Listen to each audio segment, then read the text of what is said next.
Woo! I haven't cleaned this thing in a minute, and so I thought I'd do a little clean while I'm talking to you guys. This is my current workhorse, by the way. It's a Glock 45 with Acro on it and Hollow Sun PID. It's got the agency arms plate system on it, by the way, the AOS, agency optic system, I guess. So, man, I can't even tell you how many rounds this thing's eaten already. It's in dire need of cleaning. I haven't cleaned it in a minute, so let me just take it off camera to make it get into two different pieces, because, you know, woo, YouTube, they don't want to see all that stuff. Bad for you. There's the frame. Recoil assembly. By the way, the recoil assembly, 15 pounds. To get the comp off, I'm going to have to squirt it with some solvent, and then I'm probably going to have to get to whacking, but I'm going to hit it just a little bit around the edges to hopefully get something in there. And then I'll take that screw out, and then I will get to whacking with a Delrin hammer. I've done a video on that in case you're like, what is he doing? I don't even understand. So if you're wondering about the specifics of how to get that piece off, like I said, I got another video that covers it, but here, I'll just probably blur this out. I don't even know, but the screw's got to come out. Oh.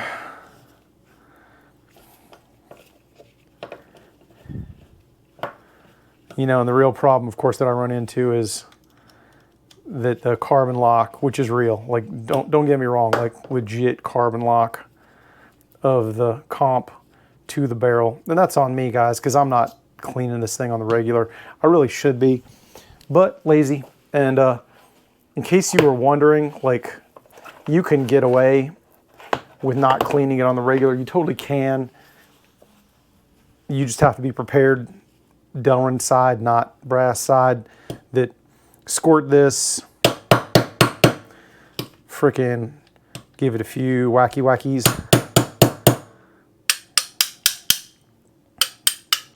You'll literally see little bits of carbon falling out. Not the end of the world, guys, not the end of the world. It's the same reason why impact drivers, impact drill, impact driver, like, gets stuff loose and tight.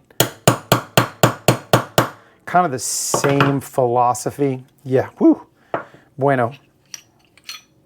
So, look, this stuff is dirty. This is screamingly, scathingly dirty. I have been so bad about this gun.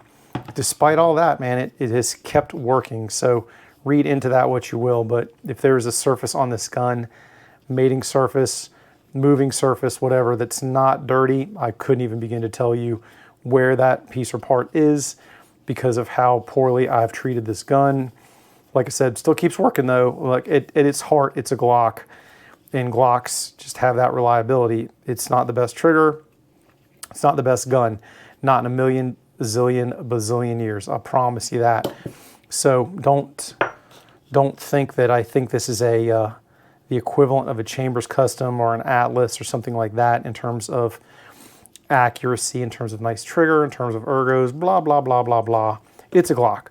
But the beauty of the Glock is it is certainly not neglect proof, but it's darn neglect resistant.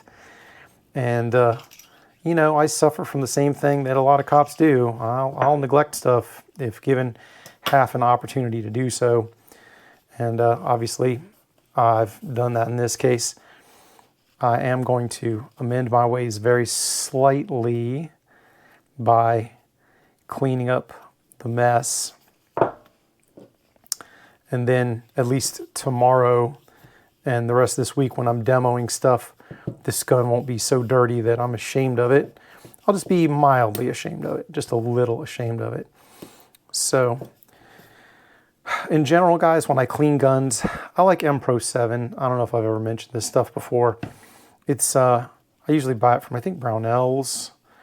It is not the strongest cleaner on the market. Like, there are some that are like friggin' darn close to chemical stripping of things. M Pro 7's not that. It cuts carbon very nicely, and it's pretty gentle to surfaces, so I don't have to worry about wrecking various things like I do with some other cleaners out there. So in general, it's my favorite. Now, not to say that Vortex is bad, and Vortex is pretty gentle as well. Vortex is usually my go-to when I've got a precision gun and I'm trying to get fouling out of it, blah, blah, blah. I don't usually bother when it comes to pistols with anything besides the M Pro. I have no sponsorship with either, by the way. Neither of these companies. I do know a rep from Vortex, by the way. Good dude, good friend. And we've flirted with them doing stuff for not me personally, but my workplace. And I'm not averse to that thought, honestly, if he would like to do that or Vortex wants to do that. But in terms of me personally, I'm probably too little a fish for anybody to start throwing sponsorships at. Affiliates, sure, like everyone's like, hey, if you sell our stuff, we'll give you something, you know, but actual real deal sponsorships, i.e., you know, you're going to wear our stuff and we're going to give you a stipend to, you know, et cetera, that's a little more rare in this universe and not something that I'm currently involved in. And I'm not saying that I never would do a sponsorship, but I would be pretty picky at who I chose for a sponsor, just because, you know, it's a relationship at that point. It's not just them giving you something, but you're saying, you know, this stuff is good. You know, you're in effect trading your reputation for them.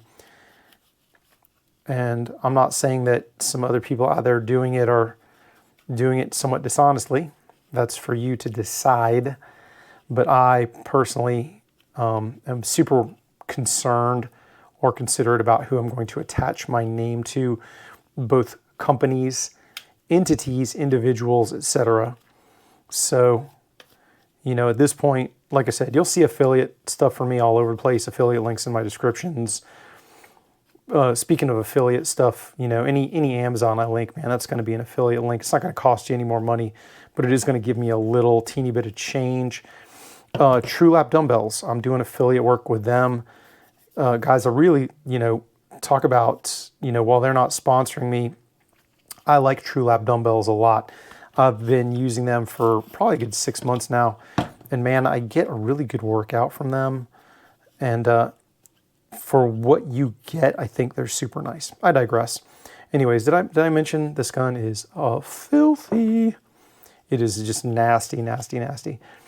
And I feel bad. I'm sorry. Sorry to my gun. Sorry for anybody who handled my gun over the past few months and thought what a dirty birdie I was.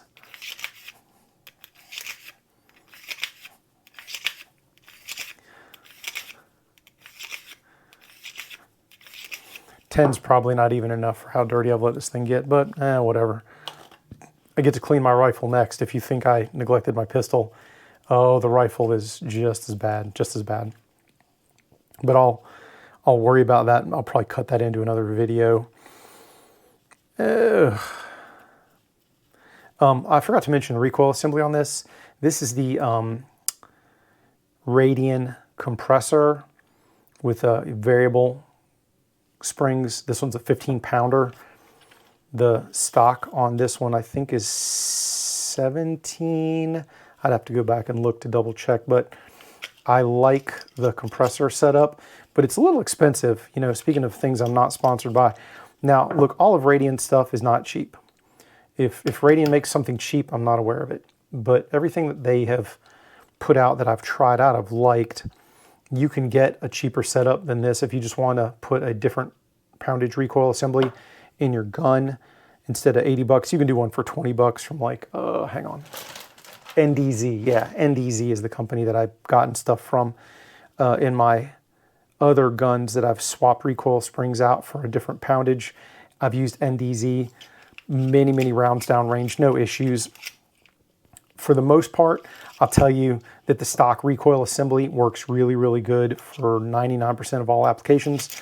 I went with a different one for this setup because of the compensator. I found that it made the gun track a little better, and I think the reliability factor was enhanced. I found that going any lower than that, at least for me, did not really achieve satisfactory results. Your mileage may vary, but that was my experience with different recoil assemblies on this gun. So much so that when people switch to the Radian setup, or they tell me they're going to switch to the Radian setup, I usually tell them to just go ahead and buy a 15-pound recoil assembly to go with it. Another advantage of the flat wire springs, your regular recoil assembly on these guns usually dies or should be replaced at about 5,000 rounds. And this thing's good for more. How much more? I don't know. I'm gonna probably run this one for a while. I don't know if you can still see the amount of goo on the frickin' ramp. Oh, did I mention I didn't clean this gun for a long time? I really didn't. So don't do as I do. If there was a lesson in this, don't do as Jay does. Don't do as Grey Dog does. Clean your gun a little more frequently. Now, but that said, guys, I'm not like a super like cleanliness Nazi. I'm not like in a white glove stuff. You know, like military clean where when you turn it back into the armory, they find one speck of dust, they make you go away and clean it again for another freaking hour because they're awful human beings and they've been told to be that way. You can over clean a gun, like you can literally just clean it so much that it's really kind of just hurting it to the detriment of that gun. In general, guys, I don't recommend you do that. I don't think that's really helping anything. I'm kind of a fan of, reasonable clean. I want it clean, but I really want to make sure there's a proper amount of lubrication on the gun. If we don't have oil on the gun, no matter how clean or dirty it is, it's probably not going to run in my experience. Guns just, the dirt factor is kind of, unless it's overwhelming, most guns don't seem to care. Most. I did have who made that barrel? Was it Barstow? I had a Barstow barrel for my Glock 17, and it was accurate. Man, it was stupid accurate. After about 300 rounds, it would start hiccuping. Like, that's how tight that gun was in terms of tolerance. Like, it literally wouldn't put up with any dirt, any grime, anything. It just didn't want to run. So if I took it to a 2-day match, I would legit have to hit my hotel room that night and clean that gun. And, it's not the end of the world, but, I don't know that it was really giving me enough accuracy advantage to where it was worth it. When you're talking about a practical match, the difference between a 1.5 to 2 inch group or 2.5 inch group at 25 yards, is that going to win or lose you the match? In my opinion, no. No, every other factor, mostly the shooter, is going to really be the factor. Whereas if it malfunctions on you and you lose anywhere from 1/2 second to 2 seconds, that's the difference between top 3, 4, and now you're 11th place or worse. Like, most matches with real shooters, like good shooters, kind of get decided in, tenths or sometimes even hundredths of a second, because you've got that level of competition running around the field. It is real. One malfunction will cost you a match. 2 will make it to where, if you're really seriously competitive, that maybe you just shouldn't have come.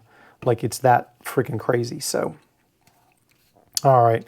I think that's reasonable. I don't think that it's really going to get any cleaner unless I freaking ultrasonic it. I do have an ultrasonic cleaner.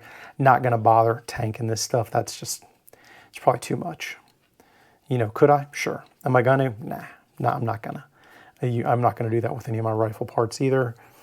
If you're one of those people who likes your guns like crazy, crazy clean, like you can't stomach even a little bit of grime or grit, I'm sure that you're probably, if you're still watching this and you haven't clicked off, you're probably gritting your teeth right now because of how nasty my gun still is. Oh, sorry, bumped the camera. There's just spots on it where I don't think the carbon really matters. And like, for instance, the chamber of my comp right here, I don't know if you can tell, but it's still got a ton of carbon caked on it.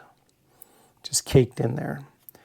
And like I said, I could tank it. Like, I could literally take it over to the old ultrasonic and let it eat for a minute or for an hour. I've got, I think, Simple Green, the Extreme, which is the airplane version. So that will be safe for aluminum and other stuff. If you're gonna use simple green on gun parts, I would probably veer towards that extreme version, the aircraft version, if you can get it.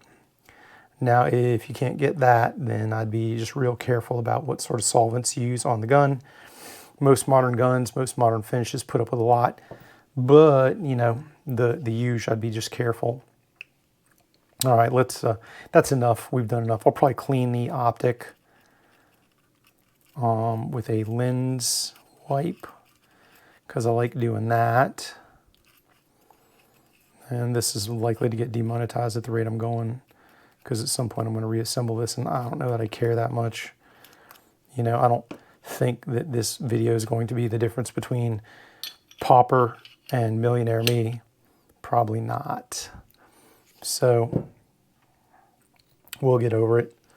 We'll get over it, or I'll get over it, and maybe you won't get over it. I don't know.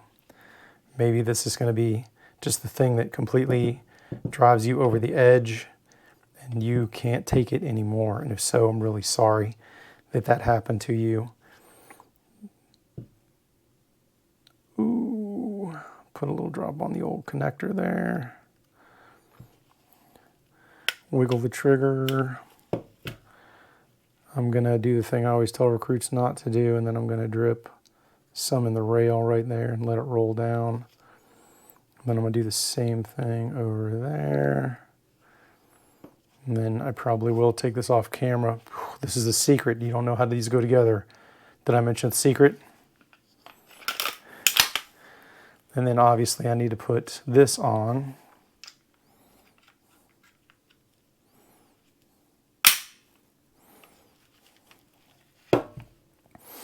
Drop yield screw in the hole.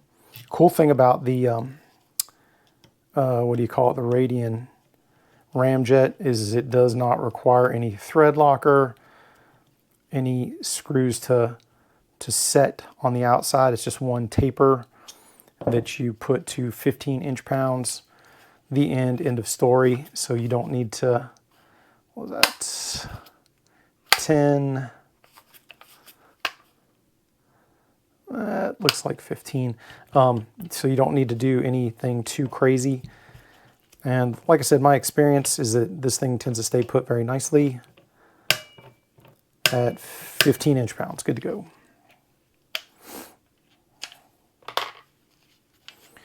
And like always, guys, put the torque wrench back to 0 before you store it. There we go. All right, I won't torture you with the lens papering of the optic. Everybody knows what that looks like. It's not a big deal. All right, you gotta, obviously, it's important that we do the racky multiple times to get all of the juice down in the holes where it needs to be. That's important. The pores of the metal, nyuk. If you've, what was that? Who did that? Was it Frog Lube that said you had to like heat stuff up so you could get stuff in the pores? Ugh. If you ever believe that and you know anything about metallurgy, smack yourself in the face right now. Anyway, one clean Glock 45. I'll get to the rifle in a second, but man, this gun needed it really bad. Oh, so nasty. Hey, if you're going, hey, that's way too much lubricant, if you're looking at that barrel going, oh, too much lube, you're wrong. It's just enough. I believe that somebody much smarter than me actually said something to the effect of, put as much oil on the gun as your gun will hold without it dripping off. Much smarter than me.